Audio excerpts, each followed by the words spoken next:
Buonasera, good evening everybody.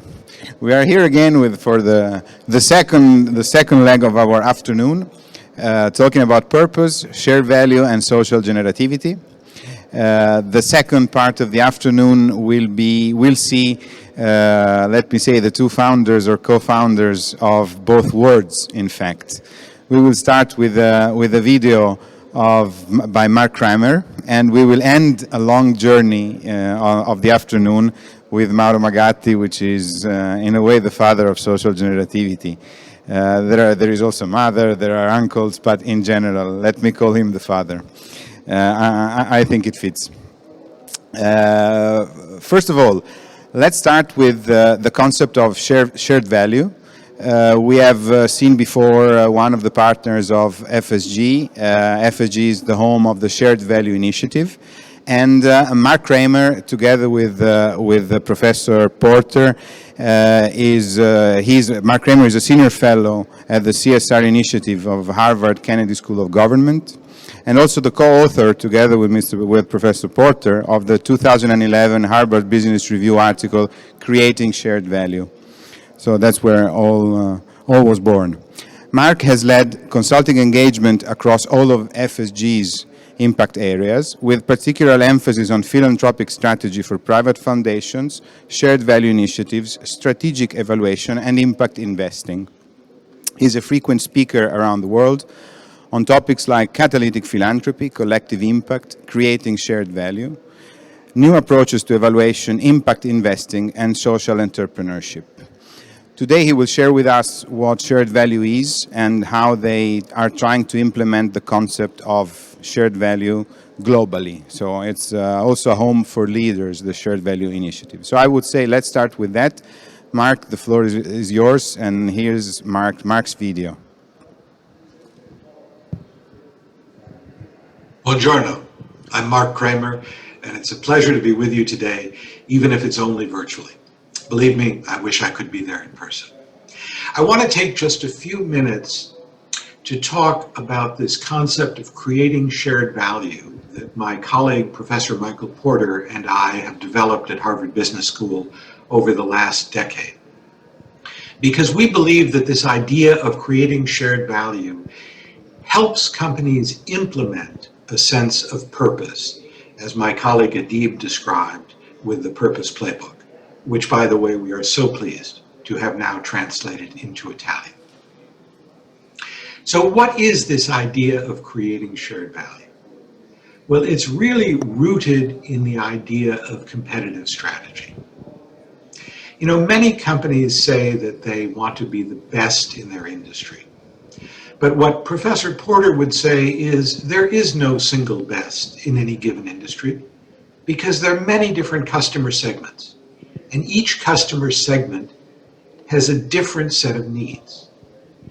If you make the same product as your competitors, and you do it in the same way, and you price it the same way, you have no competitive advantage.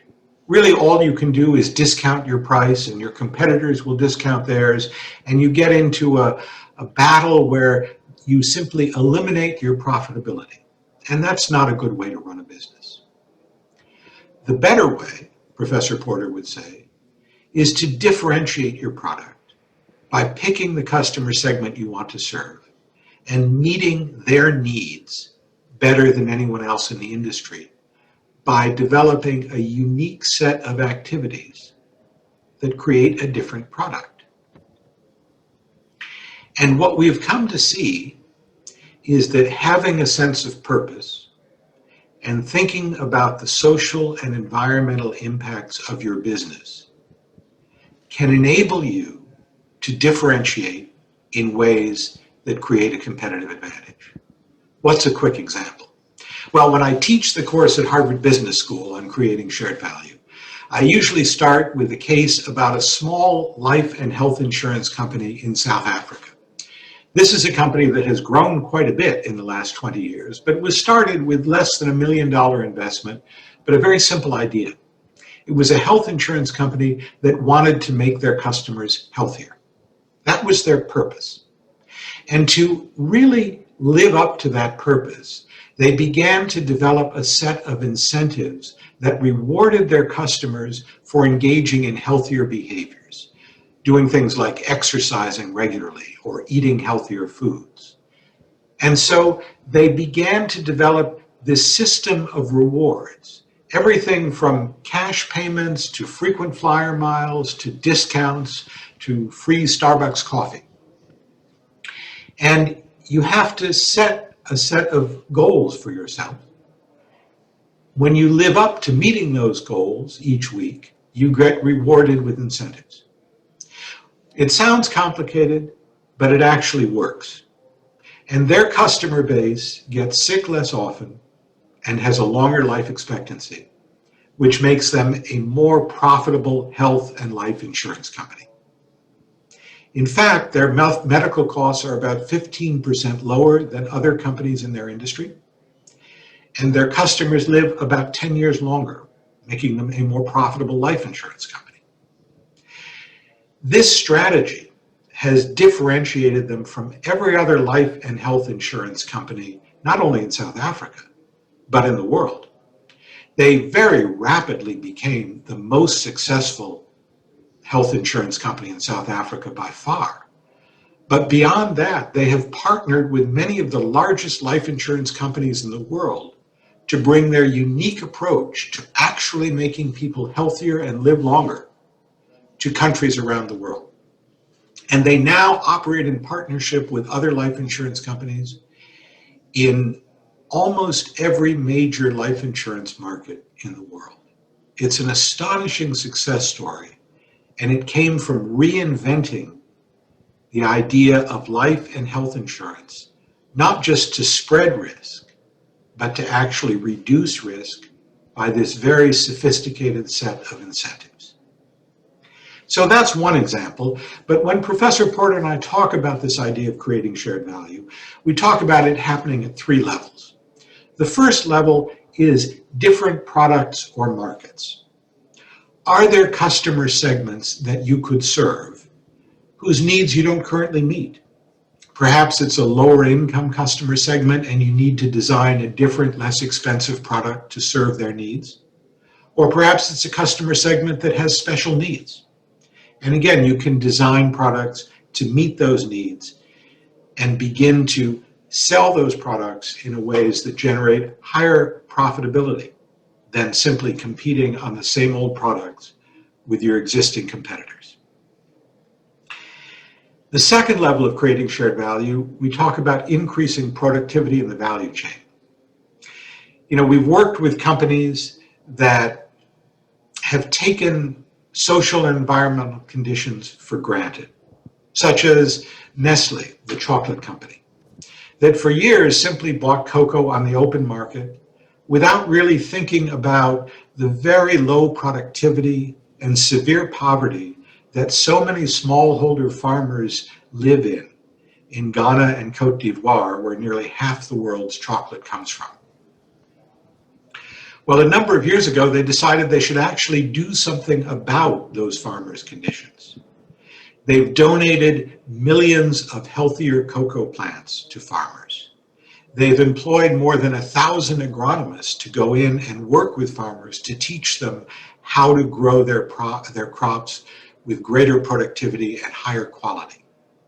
They've invested in a whole range of activities, from water supply and irrigation to roads, that enable farmers to generate greater productivity, greater income for themselves, and a more sustainable, higher quality crop of cocoa for the company.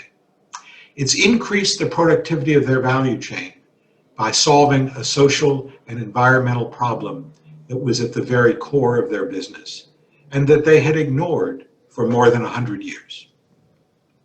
The last level of creating shared value is around improving conditions in the town or the city or the region where you operate. Because we've often found that poverty, unemployment, lack of good school systems or training, lack of opportunity for advancement, excess waste, excess use of water, excess use of energy, all of these things create costs for companies that they can help reduce. And so looking at the community where you operate and thinking about how you might improve social or environmental conditions in ways that actually make your employees better off, your customers better off, or your neighbors better off, can give you insight into new opportunities, new ways to compete. There are a lot of resources about this idea of creating shared value, both in Harvard Business Review and on the Shared Value Initiative website. I encourage you to check out some of those resources because we really do believe that following the structure and framework of creating shared value is the best way for companies to implement shared value and purpose into their operations and really gain the advantages of a purpose-driven company.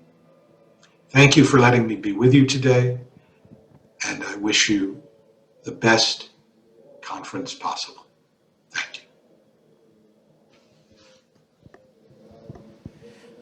Thank you very much, Mark Kramer. I think it was a very insightful and short but very clear presentation of what shared value is about. Having been a CEO 20 years, I'm fascinated by the concept that doing something actually good for the community or for the people or for the world makes one's company more competitive and more profitable. I think if we could do a brain scan of people, we would probably notice that profit enlightens a part of the brain and good another part of the brain. What they are suggesting, we should bring them in the same part of the brain and improve the companies while improving the world. I think it's a very fascinating perspective to redesign value chains in all businesses. And talking about redesign, regeneration, and therefore generativity, we have with us tonight Patrizia Cappelletti, which has many roles in the world of generativity. One of them, she's here with us tonight in her capacity of Secretary General of the Alliance for Generativity, which is an alliance of a number of Italian companies that joined the banner of the concept of generativity, which is very close and very similar in purpose, let me say, to what we have heard just now. So I would ask Patrizia to tell us more about what generativity is about and what this multi-stakeholder approach and a new way of doing business means in the light of generativity. Thank you, Patrizia. Thank you to you. Thank you to everybody for this invitation.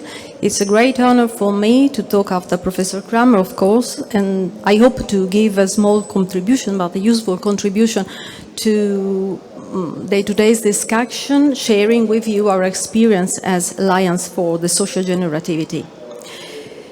So I would start from here. So today we find ourselves facing with an epochal crossroads. Behind us there is an extractive type of development model. It's a model that has produced big damages on a human, economic, social and environmental level. And today we know that this type of model is unsustainable.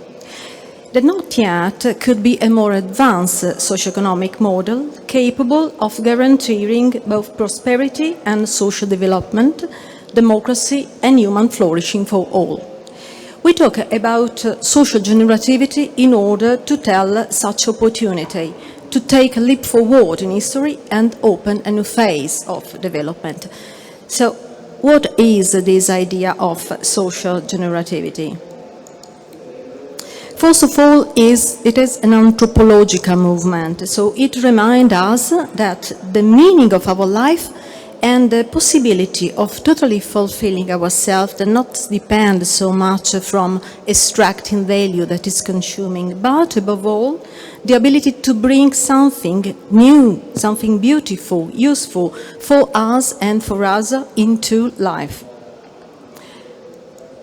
So this movement arises from the desire to contribute in a creative, productive, original way to the improvement of the world for our generation and for the next ones. Generative actions start from a powerful push that paved the way to bring to the world, take care and let go, that is set free, a child, but also an innovation and social project, a business, because you love it. It is possible to generate something new, but also to regenerate something of value that is at risk of being lost. What is important here is that without this continuous renewal movement, all forms, structures, routines would prevail, and life within organization and institution would die. So the connection with the idea of purpose is clear. In Italian, we translate with word as sense, and sense means both direction and meaning. For this reason, for an organization, taking care of the personal and motivational component, this passionate adherence to a purpose that deserves our life is crucial. And here, people and their desire at the core of our organization. But also the link with the idea of shared value proposed by Michael Porter, Mark Kramer, and supported globally by the Shared Value Initiative is evident. Social generosity reveals the interdependence between our own flourishing, that of others, and that of the context. Social generativity implies a peculiar idea of prosperity, where the economic growth cannot be separated from the human and social development. So, starting from different points of view, shared value and social generativity are trying to shape the same sustainable and contributive future. And this brings up a very interesting question for all of us, which is the role of enterprises in this transition. It is evident that enterprises play a crucial role, but what kind of enterprises are we talking about? In recent years, we have collected in a website that we called the Archive of Social Generativity over 120 cases of Italian experiences. Many of those are enterprises, which translate the generative logic of action into facts. So those organizations have proven that are capable of generating more value, a multidimensional value, so not only financial, not only economic, but also social, cultural, relational, institutional, fiduciary, of innovation, of meaning, within alliances with multiple stakeholders, present and future. So in this sense, we call them generative. They taught us that being generative is possible, but also that is productive for them and for their world.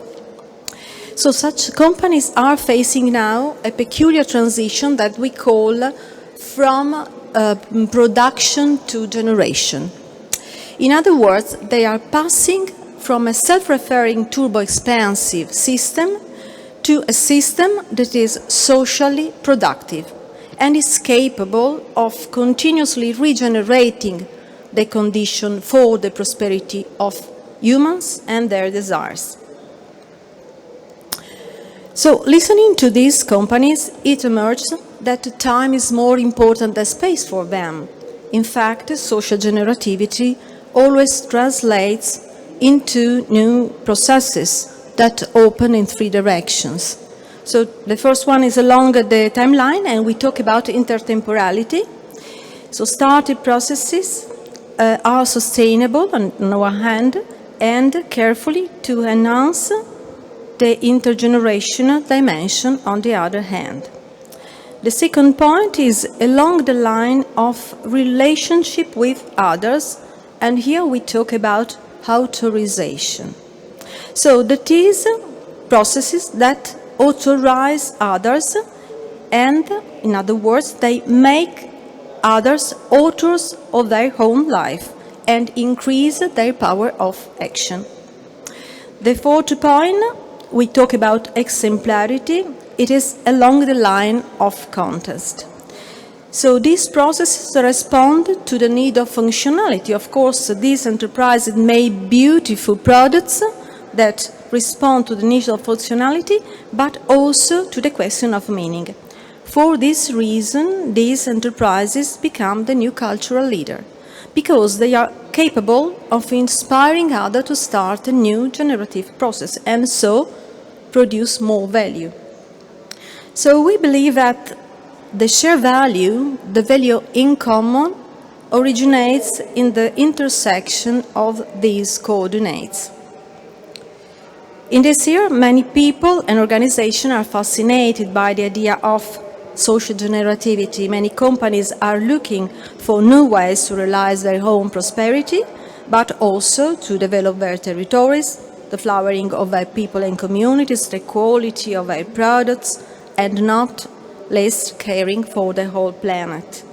In order to bring together all these subjects who wish to contribute to a new future, the Alliance for Social Generativity was born. It is a small network.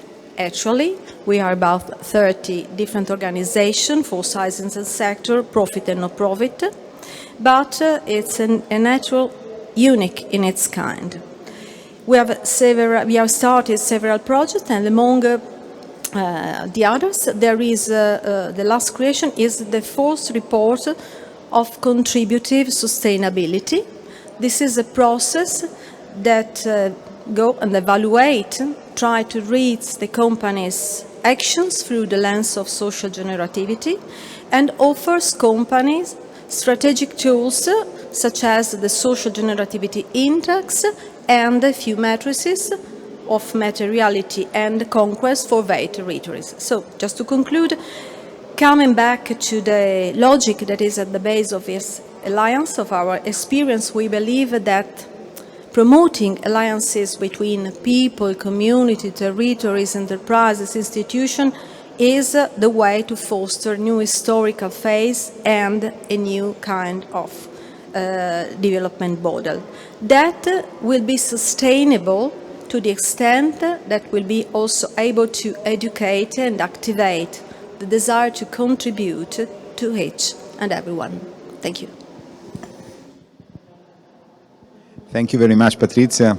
I always say it's very encouraging to see that the movement has started and that there are some initial aggregators of these movements, because as we said before with Jean-Sébastien Decaux, there is a need for a multilateral approach. So for sure politics needs to play its role.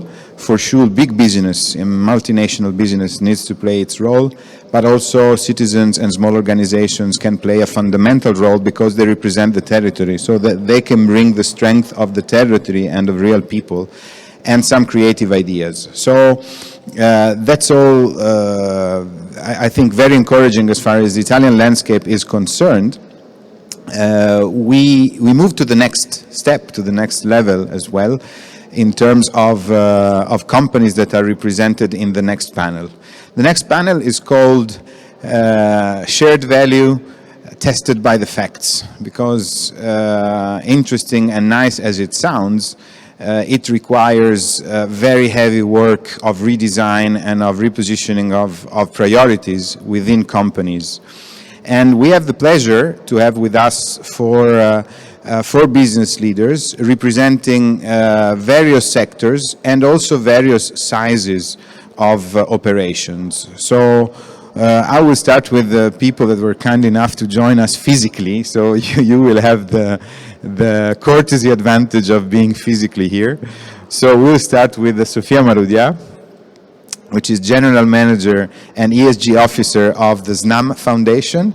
So SNAM, everyone knows SNAM in Italy, so energy, gas company, and it's of course a very representative name in the Italian landscape, and not only in Italy, of course. So it's a very important presence. Then next to me there is Mr. Franco Guidi, welcome, who is the partner and CEO of Lombardini 22. Now, I tried to find a way to define Lombardini 22, and honestly, it's quite challenging. I would say design service company is what came is okay. Okay, thank you very much. Which means I was not completely misled in what I understood, which is always good. And then we have with us connected online, so from the distance, Maria Cristina Papetti, which is head of global sustainability and infrastructure and networks at Enel. So another giant company. By the way, they are a client of Share Value Initiative, so they are very well known by Mark Kramer as well, who mentioned them several times also during a couple of calls. So welcome, Maria Cristina, even if I can't see you. And thank you for inviting. Ciao. And then, last but definitely not least, we have Marisa Parmigiani, who is head of sustainability and stakeholder management of the Unipol Group. So big insurance company, I'm cutting short on your very long and impressive CVs because I think it's good to devote more time to the questions. So let me start very straightforward with the first question, which is exactly the first point I mentioned before listening to Mark Kramer. Let's discuss in your organization, how did you start implementing shared value, and were you able to apply the shared value perspective to the core business, which I think is the key point. So moving from the concept of doing good as a peripheral thing to the core business to the shared value, which means the shared value is the core business in the end, or reforms the core business. So how was the beginning, and how is it working within your organization? Sophia, maybe we can start from you. Sure. Good evening, everyone, and thank you for the invitation. So at SNAM, we have this concept very clear. We have a very clear purpose that was defined by our CEO. So our purpose is energy to inspire the world, and it's something that we believe really, really strongly in. We are very aware that we have a huge challenge in front of us, in the climate challenge, and that we have a huge responsibility as an energy company to be one of the movers and one of the key influences in the energy transition. So our goal is to create sustainable energy, to not leave anyone behind, and this is a bit also where the foundation comes into play. So for example, we are working on energy poverty, so on that 15% of Italians who are unable to warm or cool their houses or even pay the bills at the end of the month. So how do we get to an energy transition that is sustainable for the climate, but is also sustainable for all of the humans on this planet? So it's a really exciting time to be in SNAM because really everything is changing. We're focusing a lot on our new businesses. Our CEO has written a couple of books on hydrogen. We believe that will be a key part of the energy transition. We work a lot on biofuels, on energy efficiency, on mobility, and all of this is really happening now. So it's a really exciting time. But we don't only work on the E of the ESG. So we talk a lot about ESG in SNAM. We are actually just at the moment defining a new dashboard across the ESG spectrum with new targets so that we can be transparent also towards the market on what we're working on. And the challenge is a bit what you were saying before. How do we actually integrate this in our business? So it's not just another indicator, but it's something that everyone really believes in and actually influences the business decisions we make. So I don't think we have time to go through all of our dashboard, but if there is one point that I would spend a few more minutes on, it's the S. So I think particularly after COVID, there's a lot of focus on the social dimension, and for us that starts from home. So we focus a lot on our employees, and all of the latest science shows that happy employees perform better. And all of the existing science shows that work happiness is a huge part of human satisfaction, human happiness. So it's a no-brainer, right? Why would we not focus on our employee well-being if that means that then also our business will perform better?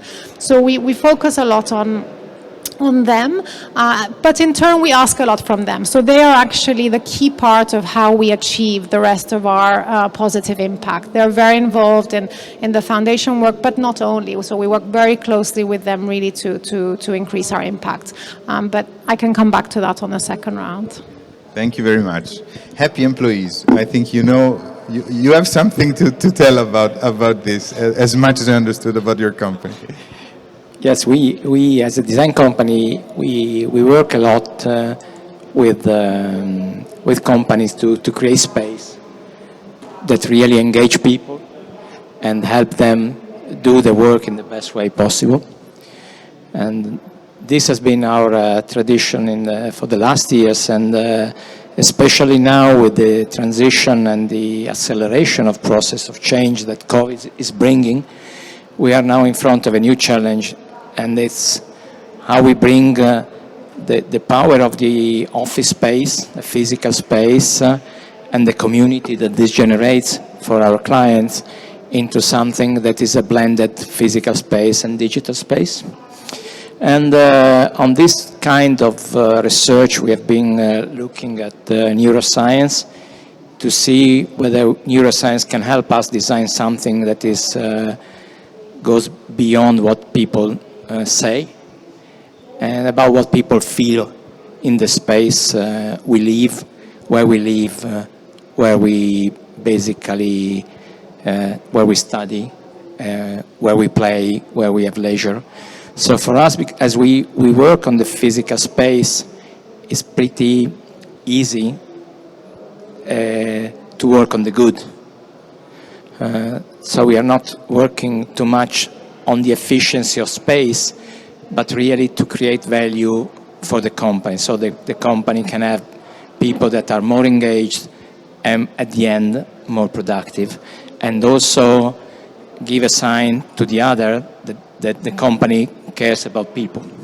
And this is entering now in a new dimension, is caring about people not only for the work, but for the life they live outside of the workspace, the time they spend in commuting. So we are moving from the office to the city, to the territory. So this is a very challenging moment. But going back to the question about how we introduce the shared value into our company, we are basically a small company. We are big as architects, but 300 people, all in Milan. We have been working at the beginning on cooperation issues, more than competition, and cooperation in the territory, trying to help our small community around, cooperation inside the company among the people that work.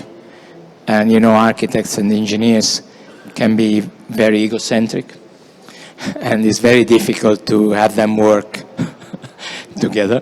So we are investing, we continue to invest not only in technical training, but also on the soft skills, cooperation, collaboration, listening, a lot of words that I read around here. It's not only co-designing, but really listening to people and moving out of what I call the dark side of repression, of conflict, moving into a new dimension. And this is something that is paying out. So we see the atmosphere, we see the turnover is not much, so we can really train people and people stay with us. And happy people, happy professionals normally tend to study more and to be more also professional with the client. And this is, as the professor said before, not all the clients are the same, but we focus a lot on clients that we like and the clients that like the way we do it.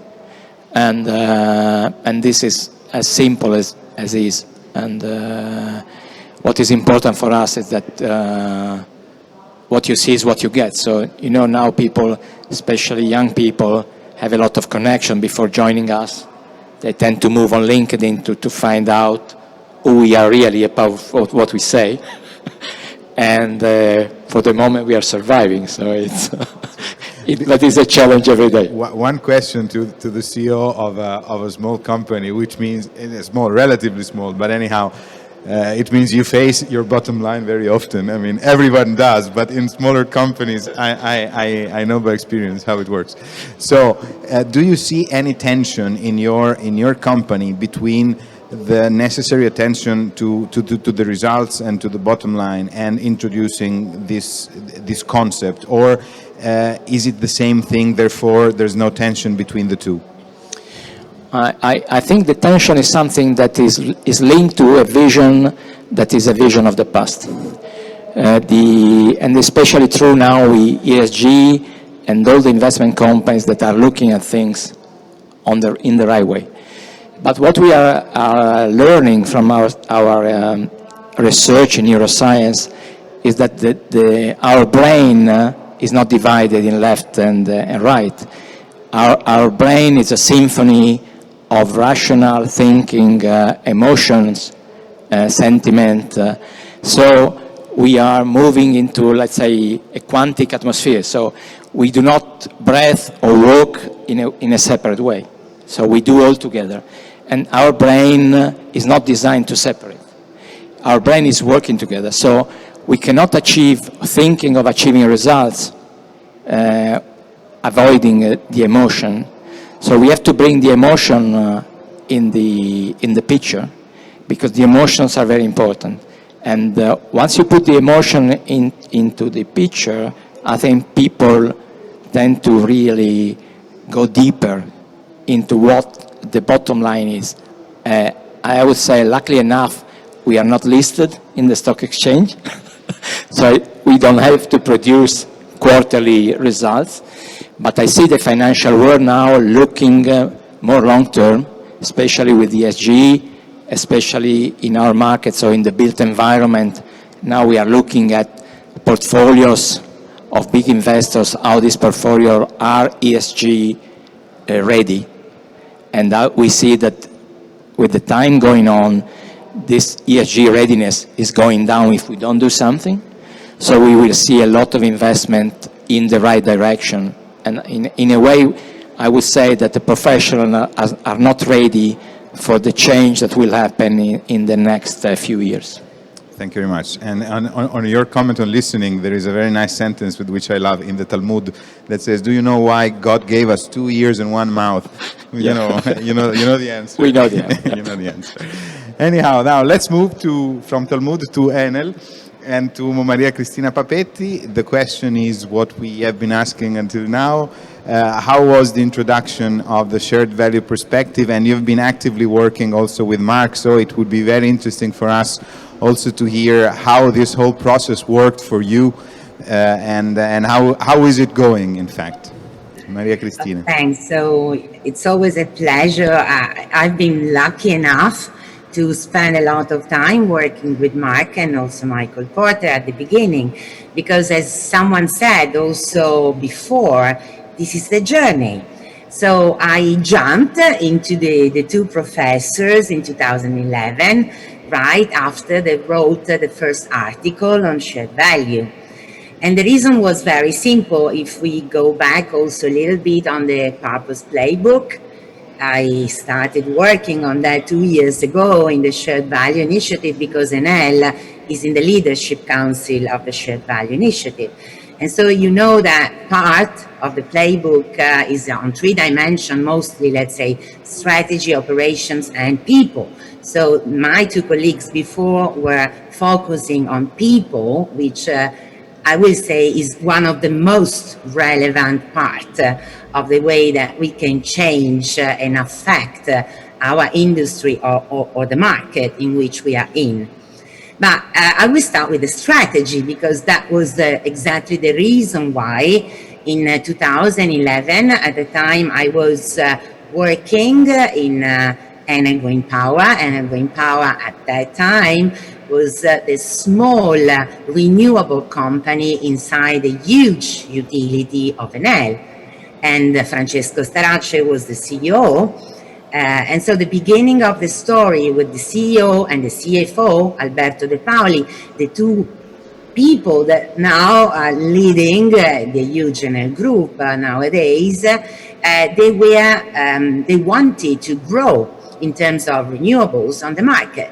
And they soon understood that the old CSR model that we were implementing inside the company was not enough or was unfit for what we wanted to do. And so I jumped into the shared value article, and we try to, let's say, translate that academic theoretical model into something very real and concrete.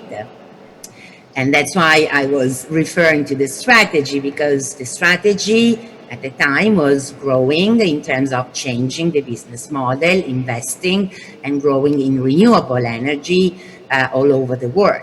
So that was the beginning of the story. And so let's jump in the second phase, which is operation.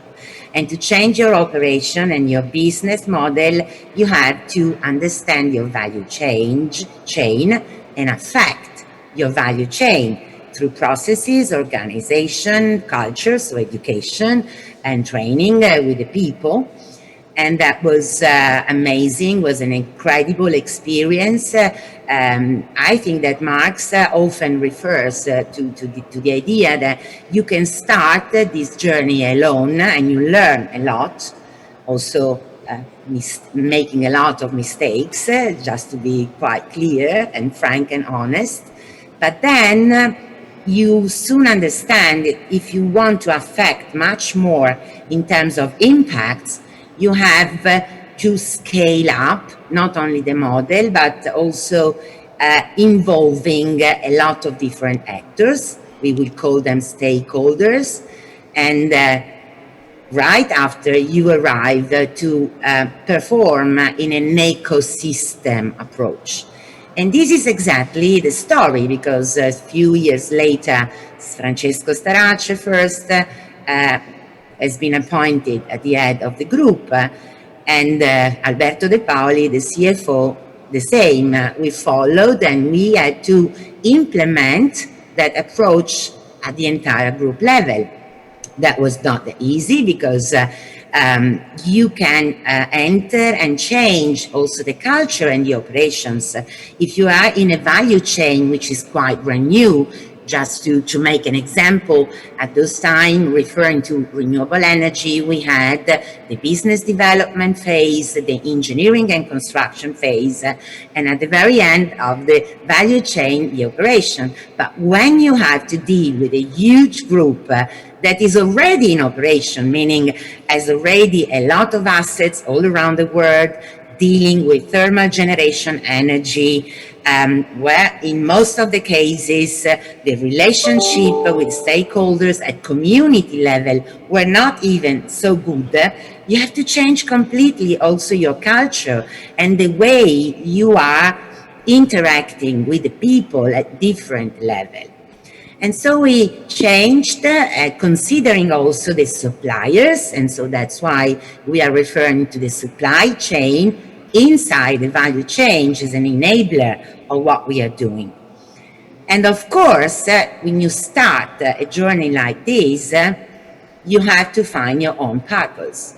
And your own purpose, which is the reason why you exist, has to be linked and embedded with your strategy, because you need to walk the talk. And that's the reason why when we are talking about our purpose, for instance, we are referring to open power. And open power is not a brand purpose, it's a corporate purpose, because we try to lead the energy transition thanks to this mission, because at the very end, we had to translate the purpose into execution. And so when we are talking about opening energy access to more people, of course, in the strategy, it means in CapEx, how much money we are going to invest. And then it means how many people we are going to connect to the grid, or thanks to off-grid solution, let's say, to give them access to energy. And when we are talking about opening up the world of energy to new technologies, we are taking into account and other business opportunities. Dealing with energy nowadays means also dealing with digitalization that enables the grid to balance the capacity and the use of the energy. Also refers to manage the way people can manage energy. And we are living in a world in which we are not only consumer, but we are also prosumer. New uses of energy, think about the idea we have in terms of electric transport, for instance. And of course, last but not least, is opening up to new partnership, meaning innovation, so open innovation, startups, NGOs, social enterprises that someone was mentioning also before in the previous session, and of course to all the suppliers. And this implies to enlarge the ecosystem, and the scope of all these is to multiply the impacts. So you have the strategy, which is linked to the purpose, which is linked to the industrial plan, and you have to measure the value you are creating. And that's the reason why we also trying to link all these efforts to the SDGs. SDGs, as you know better than me, have been let's say, settled in 2015. At the beginning was a tentative to define the 17 global issues the world is facing. And of course, to us, the number 13 referring to the climate change, or the number 7 referring to access to energy, are, let's say, the most material or relevant. So that was the beginning of the story. I won't say it's all over, because it's not. We are on the path. We are learning. We try to improve, but it's a challenging and, let's say, ambitious, but also very passionate journey. We could see the passion. We could see the passion, definitely, and the energy. So, with your energy, you must be in the energy sector. Honestly, it fits perfectly. Thank you very much. It was a very interesting and full account of what Enel is going through. And we now move to Marisa Parmigiani and to Unipol. So, your story, Marisa. Yeah. Good evening to everybody. It's a pleasure to be here. It's always embarrassing to speak after Enel, because it's like to be a little mouse on the back of a giant. But has been already said, for insurance sector to work on the idea of shared value is quite natural, is part of the mission of the organization. So when Porter and Kramer produce the report and they start to look for example, it's not something unusual that they found in Vitality one of the best practice that could be used to understand what's mean for an insurer to produce shared value. That means, first of all, to reduce the risk for their clients and for itself, but also in this way for the community, because the insurance is first of all a mutual organization that put together a lot of potential clients to protect them, and that means that protect the community. As bigger is the insurance, more has a social role. So when we start our reflection for the 2015-2018 strategic plan, we start to investigate which one could be the activity that could be developed in a shared value approach. And we definitely identify the climate change like our priority on which to work to reduce the risk for the entrepreneurship system in Italy. Could be a way to produce value for us, reducing loss. but also for any entrepreneur. And this is a project on which we have been working for a lot, 5, 6 years, and now start to bring results. So we have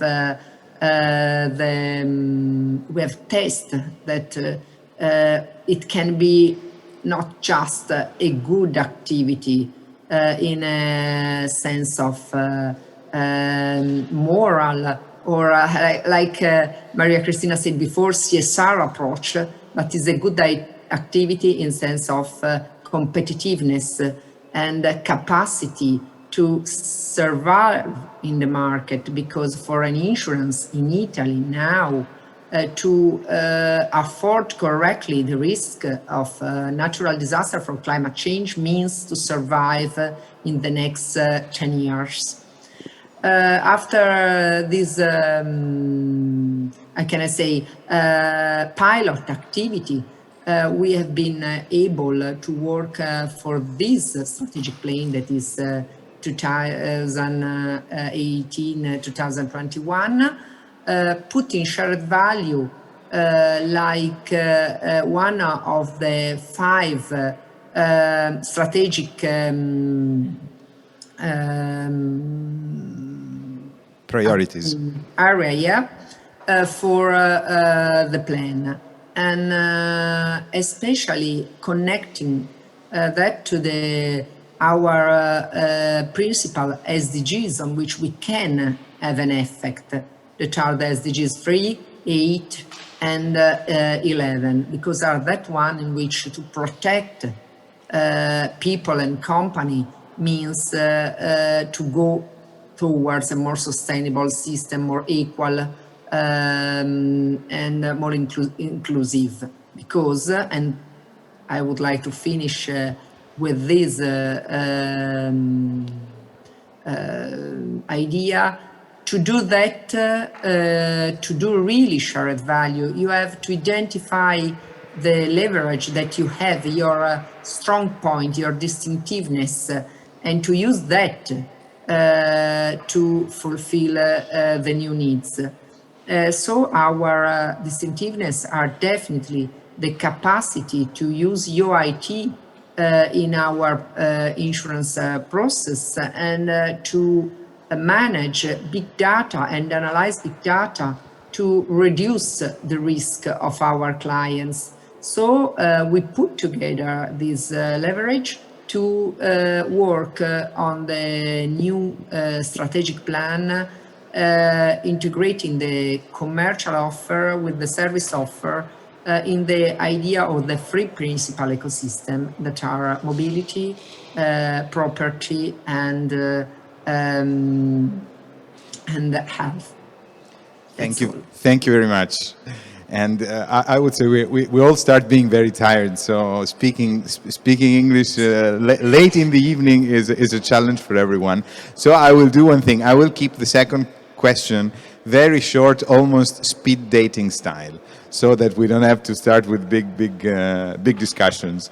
The question then would be the following. I will start with Sophia. Of course, if you want to go longer than speed dating, you're free to do so, and that's not a problem. What is the single biggest obstacle or biggest challenge you found on the way to implementing shared value? So if you would say this is number one enemy on the way, or number one problem or issue on the way to implement shared value in the core business, one main one, or one or two if you have more than one to mention. So we're not going to end on an optimistic note, no? Yes, of course, because you overcome the obstacles. Okay. So it's Okay. I'll try and turn it a bit on its head. So what I found amazing in SNAM is that when people feel proud of where they work, and SNAM is a company that has a very long history and a lot of employees who really live and breathe the culture of the company, are really proud to be there.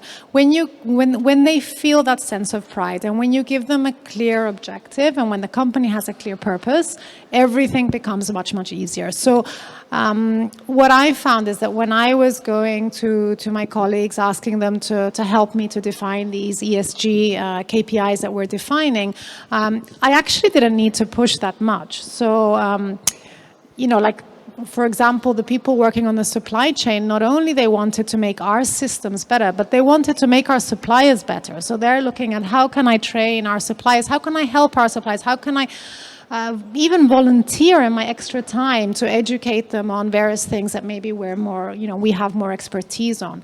Or when I was talking with our colleagues in HR about what can we do internally to be more diverse, and it's something that we've been working a lot on. The things they came up with were actually going much beyond SNAM. How can we make this country, which still has its diversity challenges, as we all know, more diverse? So I found this like really, really quite inspirational. And so for me, the key is really to find the clear objective. I think we saw it never more clear than during COVID. During COVID, SNAM decided to dedicate 20 million for the relief effort. But what we actually managed to do was 4 or 5 times worth that amount, because everyone came together with a very clear purpose to help. So, for example, our CEO in India, in China, people who do different things in their workday, they found us the suppliers. We were able to bring ventilators to Italy in a time when no one could find them in that time. Our colleagues who were working on mobility, they found the cars to give to the social sector. It was a really, really inspiring time. If I have to be honest about one obstacle, I think it's a journey, right? So if in the past companies, investors were kind of avoiding the bad stuff, it was more about not investing in that, not doing that. Now everyone is trying to be positive, and it's a journey. And I think whilst everyone now has clear that we have to create value and not just avoid doing harm, I think the next challenge is how do we measure that? How do we standardize that? So we're talking tonight about shared value. We were probably talking about it before, but there are lots of current trends around shared value, purpose, ESG, SDGs. Investors are asking us every day, really actually show me how you are performing on these. And I think to find the standard way to measure this across companies is really the next challenge. Thank you very much. So in any case, the good note is, yes, there are some obstacles, but you can turn a serious effort into something that activates the people within the organization. So in the end, it's an opportunity, in fact, an opportunity more than it is a problem, which is, I think, the happy ending we were looking for. Franco. Yeah, for us, I think the movement is still in the top level. I think there is an issue of cascading down. So at the moment, we do not see a lot of companies in our client base that are working in this way or approach us in this way. So most of the system is still based on conflict, is still based on extraction of value, a lot of battle on price. So we have to keep this in a world that is still with the old version. So I see a lot of value that is actually destroyed. And if you see one nice example, architectural competition that cost a lot to the companies, cost a huge amount of time and money and energy to the people. Most of the young architects are not paid for the effort they put into this architectural competition. And basically, there is an emotion that is a positive emotion culturally, that if you do competition, you are right. Many competitions do not even end with a job, and you're not getting paid. So I think this is really an extraction model in our world. So I hope big companies will start to do something and to really understand the impact of their decision on the community, the professional, let's say, the middle class of the future. And another thing that I see as a great obstacle on this is that the youngest generation have no voice. And it's very clear that is still, especially our world, the world of real estate, is a male world and is of aged people.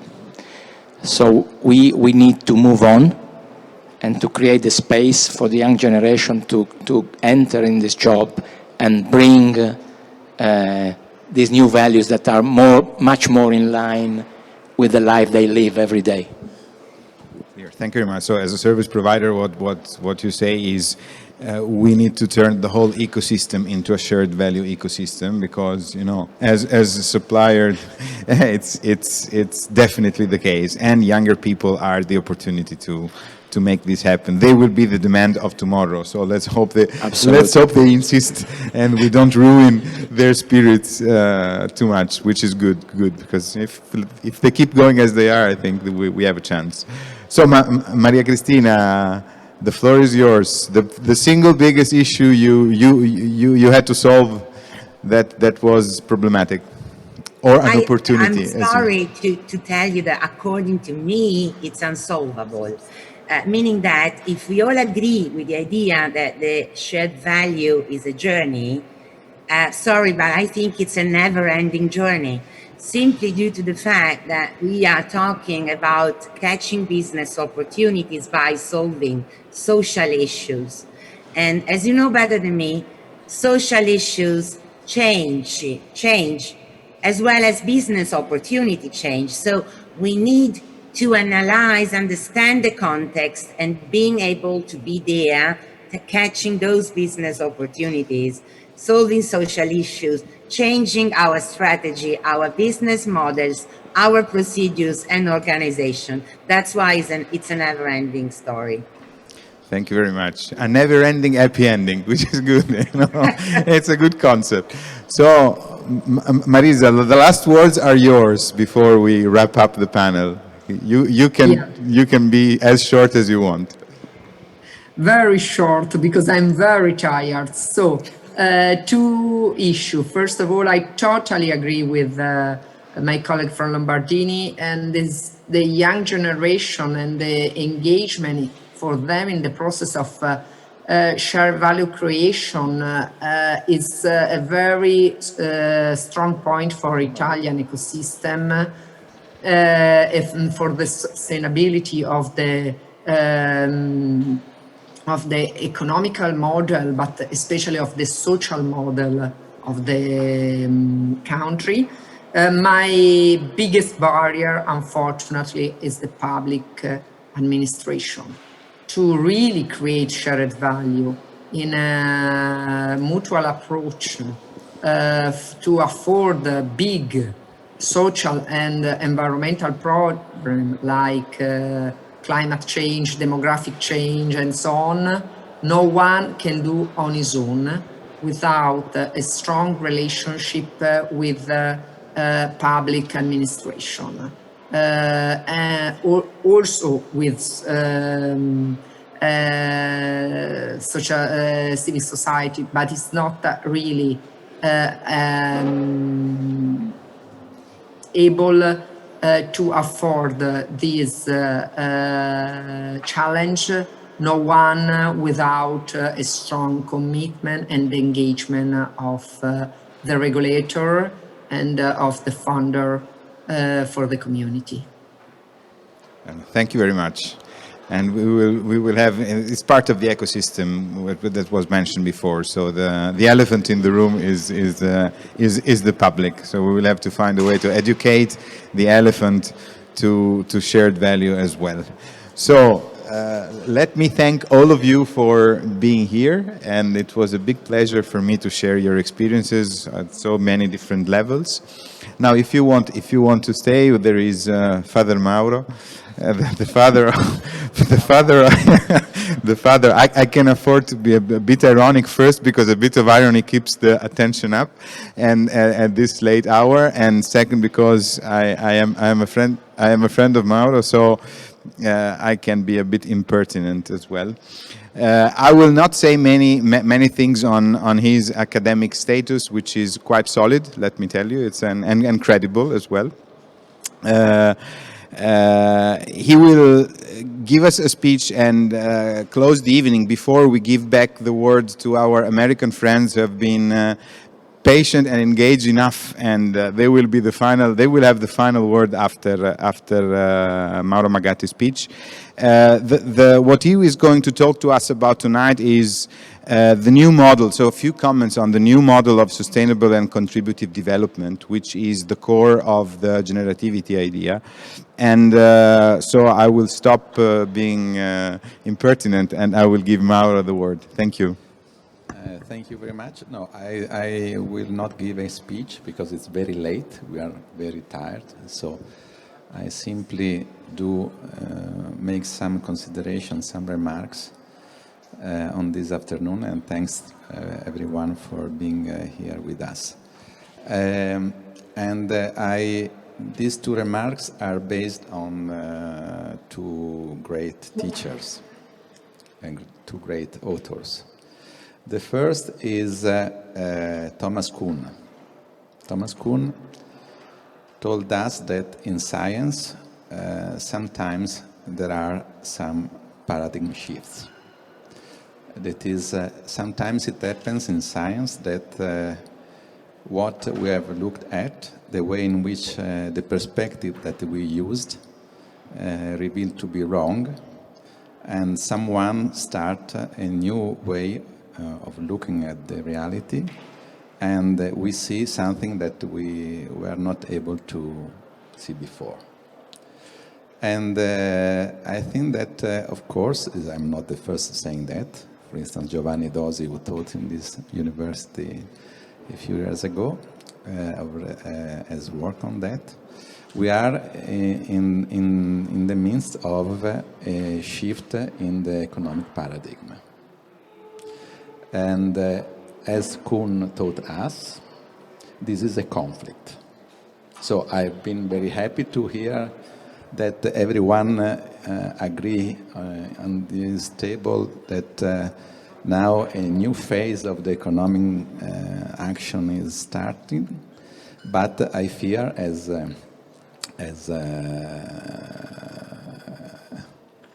Alzheimer is okay, told us, that is not at all sure, that we are not sure at all that this will be the future.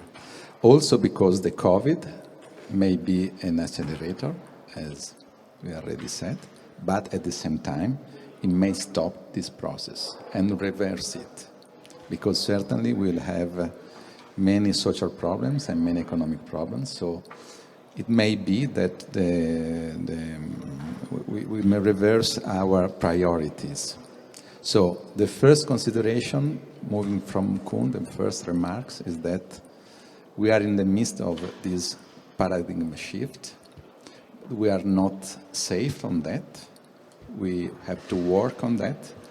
I think that Porter and Kramer did a wonderful job with the Share Value Initiative. Here in Italy, with our little work on social generativity, I think that we can offer a contribution to this perspective, because we are more working on the anthropological premises, if you like, of the Share Value Initiative. But we think that the battle is still there. The second consideration, the second remarks, comes from Max Weber. And I like to make this consideration. In these days, I repeat it every day.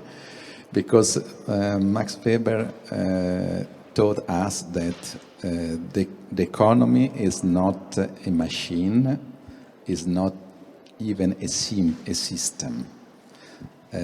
Max Weber taught us two things, I think. The first is that the economy is a social and historical construction which change during time and during space. And second, that the economy is the translation, is the material translation of the transformation at the spiritual and cultural level. It is the economy translates into technological, organizational, financial facts, the transformation at the cultural and the spiritual level. This for me is essential because, as I said before, we are in the midst of a transition, and especially the COVID now is creating a sort of emotional chaos, and there are forces which are opposing, and I think that we need to work on this cultural and, let me say with Weber, spiritual side, because if we do make simply a discourse on the technical side or the economic side, it will not be enough. Because everywhere in Western countries, we see that there are large part of the population who developed in the last few years, and after COVID, maybe these sentiments are growing, a distrust against the idea of progress. And this is a big issue for me. So I'm to conclude, I think that the share value, the idea of share value, and which it was proposed 9 years ago, so it was extremely advanced and extremely progressive. It's symbolically relevant because it comes from Harvard and from Michael Porter, who did in 1984 a theoretical proposal which went in the different direction of the global chain. And it's very relevant that from Harvard and from Michael Porter and Mark Kramer came this proposal, which basically poses the question of recreating a relationship between the economic and the social development. This is the core of the idea. We have separated the two during the 80s and the 90s. Now we have to reconstruct this relationship. Let me say, since we are at the Bocconi University, this is the same question of Maynard Keynes after the Second World War. Of course, we have to deal with the same question, giving different answers. This is the point. And social generativity, let me conclude with these remarks on social generativity, simply saying that we are not, having been producer, then we have been consumers, but to develop the purpose in the economy, we need to think ourselves as contributors. Let me say also that this idea was developed here in Milan from our group, in Paris from Bernard Stiegler, who dramatically died this summer, and I like to remember him, his oeuvre. And I think that it's very important that we bring also this anthropological and social dimension, because otherwise, as a sociologist, I say that it's impossible to realize this economic shift. Thank you. Thank you, Mauro.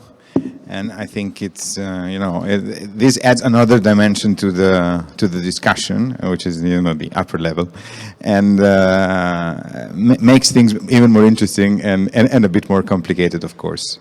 So I know that Adib has joined us again for some final remarks. And I'm very glad he did, by the way, and that he found time. So maybe he has heard what we said or some of the discussions. So he has some feedback. Adib, though, the floor is yours if you wish. Hi, can you see me again? Yes. Hello, Fabrizio, grazie again.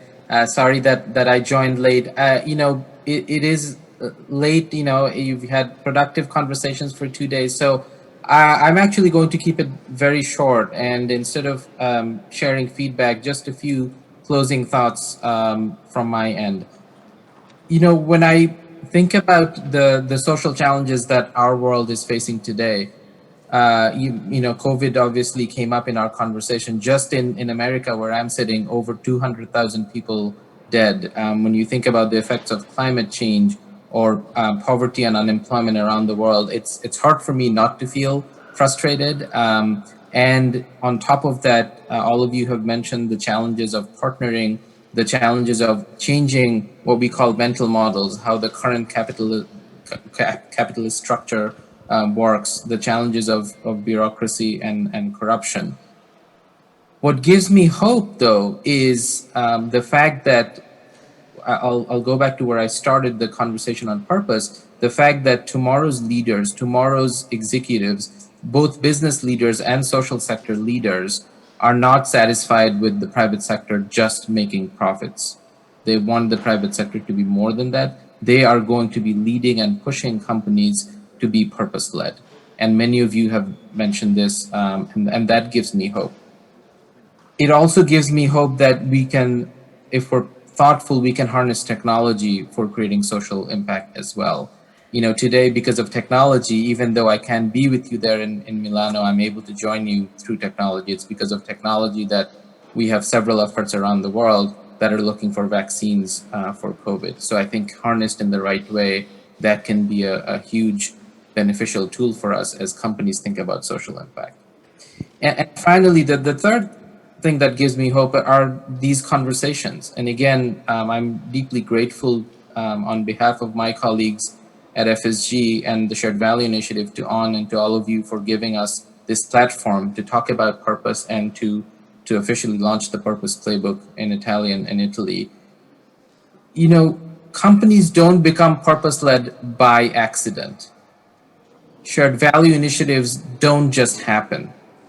They require careful planning, they require a lot of thoughtfulness, they require intentionality, and they require working in new ways than what the traditional model is. And what each of you are doing within your own companies are examples of how you bring intentionality and thoughtfulness and work into designing purpose-led companies through shared value. And so that intentionality is what we hope that all of you attending this take away from this. The fact that this is not just theory, that the Purpose Playbook includes practical guidance and examples of how to move forward on making companies purpose-led. And again, I do welcome comments and suggestions. Please reach out to me directly. Please reach out to the Shared Value Initiative colleagues, and look forward to continuing this discussion and journey with all of you. Grazie mille. Thank you very much, Adib. It was a pleasure. So, of course, to our crew. I was starting I had a suggestion, a very visual suggestion that I should thank our crew tonight and today. They were splendid, and thank you very much for allowing us to have these panels.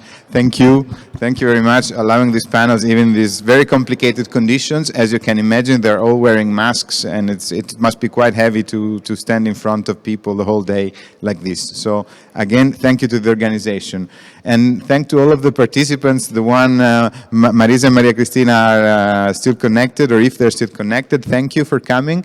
Sophia, it was a big pleasure. Professor Magatti, it was a big pleasure. Sorry if I'm impertinent, but you know me, so you have to accept it. And Franco, again, it was a pleasure, and Patrizia, of course. So thank you for joining us. Let me thank the On crew as well, which is still here and waving hands. Giovanni, that made it all possible, and Paolo. And let me thank all of you that watched. I'm sorry, I don't know who you are, where you are, but I'm sure maybe someone was there. And we didn't have time for questions, unfortunately. But next year we will have the whole day, I hope, for these discussions. Thank you and have a good evening. Bye-bye. Ciao.